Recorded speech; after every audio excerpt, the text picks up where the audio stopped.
5.18 폭동이라고 했는데 10년, 20년 후에 그게 5.18 민주화 운동으로 변질이 됐습니다. 그 정치적으로 이용하는 세력들에 의해 가지고 그냥 폭동이 민주화 운동으로 된 겁니다.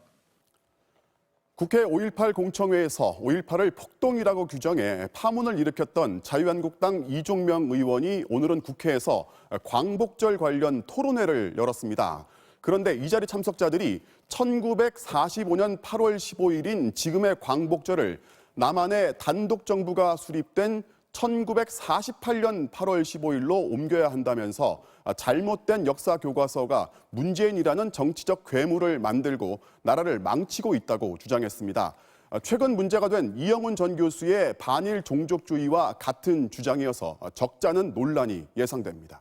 먼저 신재영 기자가 보도합니다. 광복절을 이틀 앞두고 국회에서 광복절 제자리를 찾자는 토론회가 열렸습니다. 주최자는 5.18 망언의 주인공인 자유한국당 이종명 의원. 이 의원은 광복절이 친일 청산에 매진해 위기를 맞고 있다는 납득하기 어려운 주장을 폈습니다. 자칫 친일 청산, 또 자칫 과거사 청산에만 매진하는 과거 지향적인 행사로 이렇게 전락될 수 있는 위기에 있는 것 같기도 합니다. 토론 참가자들은 우리 헌법이 계승했다고 밝힌 상해 임시정부부터 깎아내렸습니다. 상해 임시정부는 국제적으로 승인을 받지 못했지 않습니까? 영토라든가 주민이라든가 주권이라든가 아무것도 갖춘 게 없습니다. 그러니까 건국 100주년이라는 것은 이건 역사적인 그 사기입니다.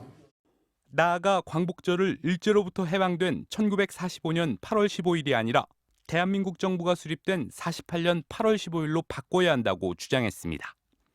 이들은 역사 교과서가 잘못됐다며 역대 정부들이 반일 감정을 선동하기 위해 1945년 광복절을 이용했다고 말했습니다. 일본의 보리장머리를 고쳐넣겠다고 한 이야기가 바로 이때입니다.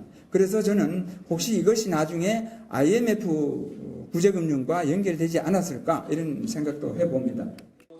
그 길 의지를 밝힌 문재인 대통령은 괴물이라고 비난했습니다. 그 삐뚤어진 역사학자들의 강의를 들은 장본인들이 80년대에 주사파들이고 문재인이라는 하나의 정치적인 괴물을 탄생시킵니다. 광복절을 옮기자는 이들의 주장에 대해 역사학계는 상해 임시정부의 법통을 무시하고 항일 독립운동의 의미를 퇴색시키려는 술책이라고 비판했습니다. 친일 세력이 한국 사회의 주류 지배 세력으로 탈바꿈했는데 그에 대한 역사적 정당성을 부여하기 위한 의도가 있다고 생각합니다. 오늘 세미나를 주최한 자유한국당 이종명 의원은 5.18 망언으로 당 윤리위에서 제명 처분을 받았지만 의원총회에서 확정이 안 돼 징계가 흐지부지 됐습니다. MBC 뉴스 신재웅입니다.